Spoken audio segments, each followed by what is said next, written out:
7 people are sitting in a row. 1 2 3 4 5 6 7 facing north ಅಂತ ಕೊಟ್ಟಾಗ ನಿಮಗೆ ಡೈರೆಕ್ಷನ್ಸ್ ಗೊತ್ತಿರಬೇಕು. North, south, east, west. ಮ್ಯಾಪಲ್ಲಿ ಹೆಂಗೆ ರೀಡ್ ಮಾಡ್ತಿರಲ್ಲ ಹಾಗೆ ನಾರ್ತ್ ಕಡೆ ಫೇಸ್ ಮಾಡಿದಾಗ ಆರೋ ಮಾರ್ಕ್ನ ನಾರ್ತ್ ಕಡೆ ಪಾಯಿಂಟ್ ಮಾಡಿ. ನಾರ್ತ್ ಕಡೆ ಕೂತಿದ್ದಾಗ ಇವಾಗ ತಲೆ ಈ ಕಡೆ ಇದೆ ಅಂದರೆ ರೈಟು ಮತ್ತು ಲೆಫ್ಟು ಈ ಥರ ಬರುತ್ತೆ.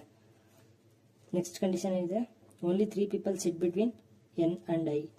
ಫಸ್ಟ್ ಕಂಡೀಷನ್ ಅಂತ ಕೊಟ್ಟಿದ್ದಾರೆ, ಎನ್ ಮತ್ತು ಐ ನಡುವೆ 3 ಜನ ಕೂತಿದ್ದಾರೆ ಅಂತ ಕೊಟ್ಟಿದ್ದಾರೆ. T sits to the immediate left of I. I ಇಲ್ಲಿದ್ದಾನೆ ಅಂದರೆ ಅವನು ಇಮಿಡಿಯೇಟ್ ಲೆಫ್ಟು. ಇವಾಗ ನಾರ್ತ್ ಕಡೆ ಕೂತಿರೋದ್ರಿಂದ ರೈಟ್ ಆಗುತ್ತೆ, ಇದು ಲೆಫ್ಟ್ ಆಗುತ್ತೆ. ಇಮಿಡಿಯೇಟ್ ಲೆಫ್ಟ್ ಆಫ್ ಐ ಅಂತ ಕೊಟ್ಟಾಗ ಇಲ್ಲಿ ಟಿ ಬರ್ತಾನೆ. No one sits to the right of E.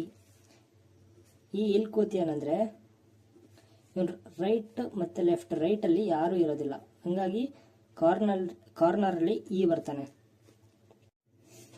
Next only 2 people sit between E and T.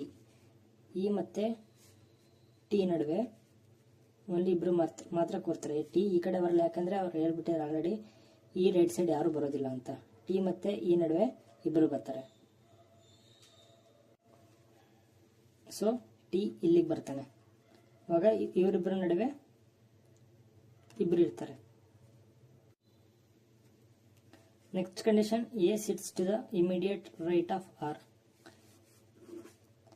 A sits to the immediate right of R. R ಇಲ್ಲಿ ಬಂದಾಗ ಇವ್ನು right side ಇದಾಗುತ್ತೆ, A ಇಲ್ಲಿಗೆ ಬರ್ತಾನೆ. ಸೊ ಇವಾಗ ಕಂಡೀಷನ್ಸ್ನ ಅಪ್ಲೈ ಮಾಡ್ತಾ ಹೋಗೋಣ. ಇಲ್ಲಿ ಟಿ ಪಕ್ಕದಲ್ಲೇ ಐ ಇರೋದ್ರಿಂದ ಐ ಇಲ್ಲಿಗೆ ಬರ್ತಾನೆ. ಇವ್ರ ನಡುವೆ 3 ಜನ ಪ್ಲಸ್ ಎನ್ ಇಲ್ಲಿಗೆ ಬರ್ತಾನೆ. ನೆಕ್ಸ್ಟ್ ಕಂಡೀಷನು, ಆರ್ ಮತ್ತು ಎ. ಆರ್ ರೈಟಲ್ಲೇ ಎ ಬರೋದ್ರಿಂದ 2 ಸ್ಪೇಸ್ ಖಾಲಿ ಇರೋ ಜಾಗ ಇದೊಂದೇ ಇರೋದು. ಆರ್ ಮತ್ತು ಎ ಇಲ್ಲಿಗೆ ಬರ್ತಾರೆ. ನೆಕ್ಸ್ಟ್ ಉಳಿದಿರೋದು ಜಿ ಮಾತ್ರ. ಕ್ವಶನ್ ಏನಂತ ಕೇಳಿದಾರೆ ಅಂದರೆ, how many people sit between G and A. G ಮತ್ತು ಎ ನಡುವೆ ಎಷ್ಟು ಜನ ಕೂತಿಯಾರ ಅಂತ ಕೇಳಿದಾಗ ಇಬ್ಬರು ಕೂತಿಯಾರಷ್ಟೇ.